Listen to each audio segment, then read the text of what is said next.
In the world of military prestige, appearance speaks before words. Crisp creases, polished metals, gleaming boots. Everything was a message. And Captain Ibrahim Traoré. He didn't fit the script. The year was 2022.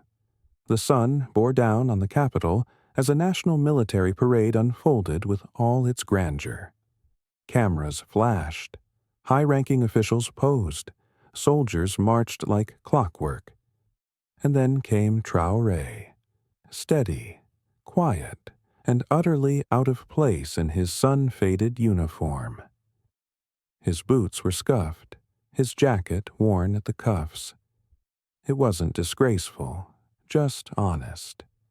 It looked like it had seen war, like he had better things to do than press a collar. A young colonel noticed, loudly. "Hey, Captain, did you borrow that from your grandfather?" Laughter rippled across the line. "Tell me when you're done playing soldier. The real parade is over here." Even some lower ranks chuckled, eager to please. Others stared at the ground. The message was clear. You don't belong in this picture. But Traoré, he didn't flinch. He didn't laugh, didn't frown, didn't respond. He simply nodded once, eyes unreadable, then looked away. He knew something they didn't. Respect isn't inherited. It's earned. While they strutted with borrowed glory, he walked with real weight. And from that moment, he let them have the spotlight. Let them think they'd won something. Because the truth was, Traoré didn't need a shining uniform to command attention. He had already begun building something far more powerful, one conversation at a time. He was connecting with the overlooked, the dismissed, the backbone of the army. Wherever he was posted, morale improved. Where he listened, problems surfaced and were solved. Not with budgets, but with presence. He became a rumor among soldiers. That captain? He listens. He shows up. He wasn't aiming for glory. He was laying foundation. And while the polished officers laughed and posed, Captain Ibrahim Traoré was preparing something they could neither predict nor prevent. Not a speech, not a show, but a reckoning. And when it came, no one would remember the shine of their boots. They'd remember the man in the faded uniform who never stopped walking. The parade became a memory, but the insult remained. Not for him, but for them.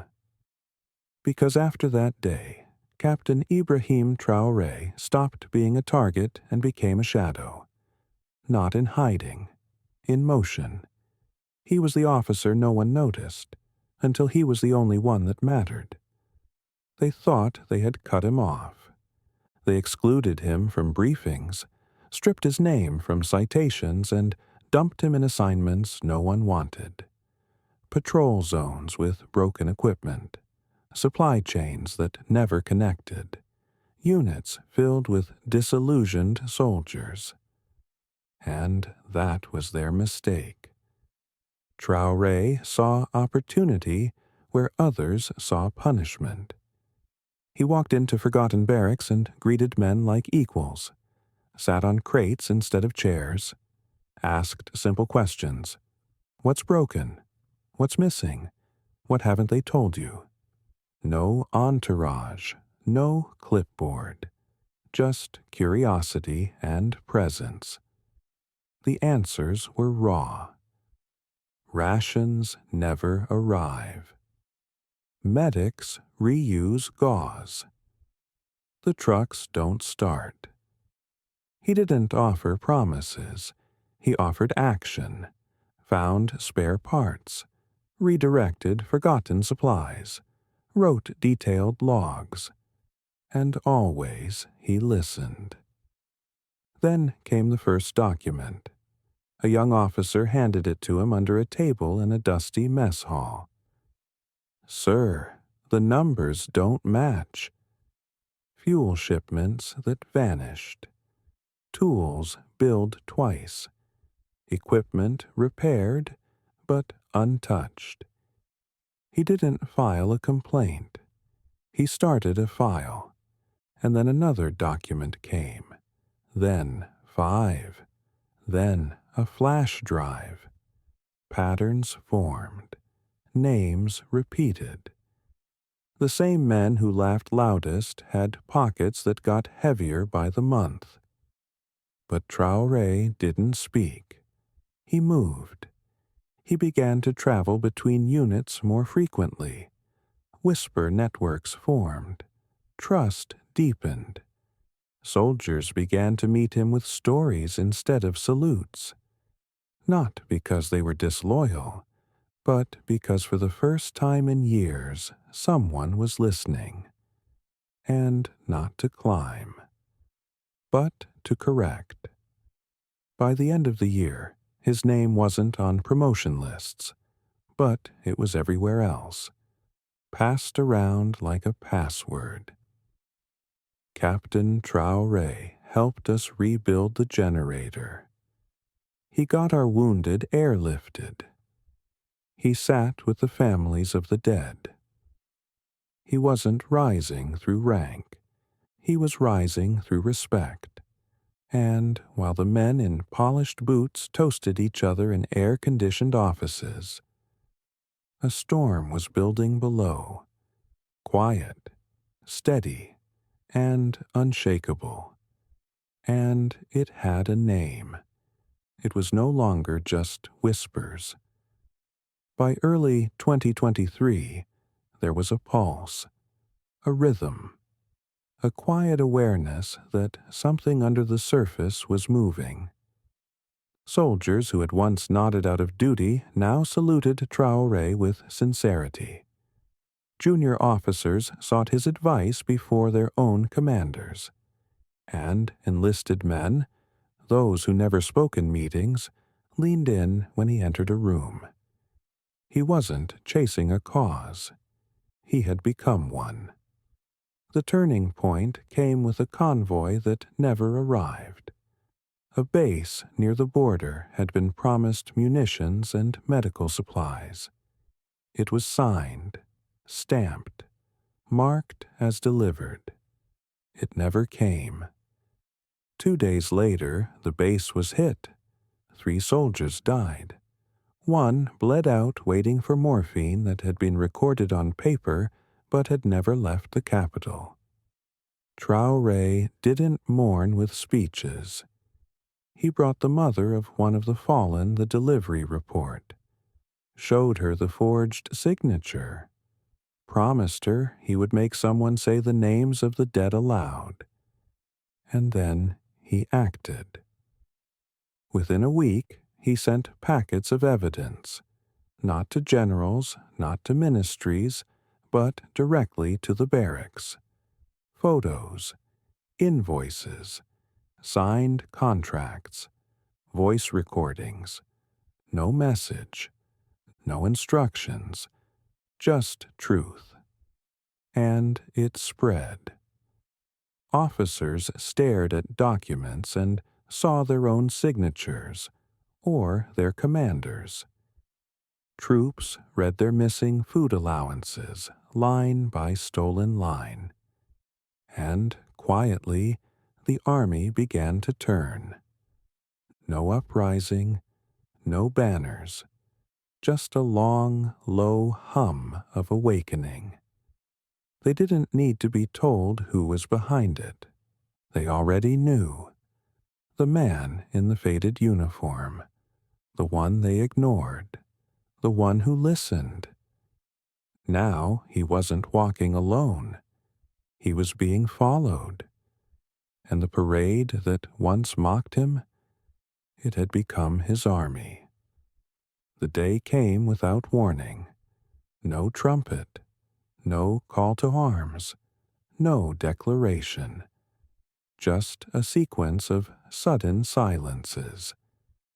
In the early hours of a gray morning in 2024, phones stopped ringing inside ministry offices. Gates didn't open on schedule at several key military posts. Command centers found their codes changed. And in a dozen bases across the country, loyalists stepped aside or stood down. No bullets, no sirens, just precision. And when the power flickered back on in the capital, Ibrahim Traoré was already inside the presidential compound. He didn't arrive with a convoy. He walked in through the front, flanked only by officers in dusty fatigues, the same ones dismissed as unfit by the system months before. The hallways where he was once ignored now echoed with the weight of his steps.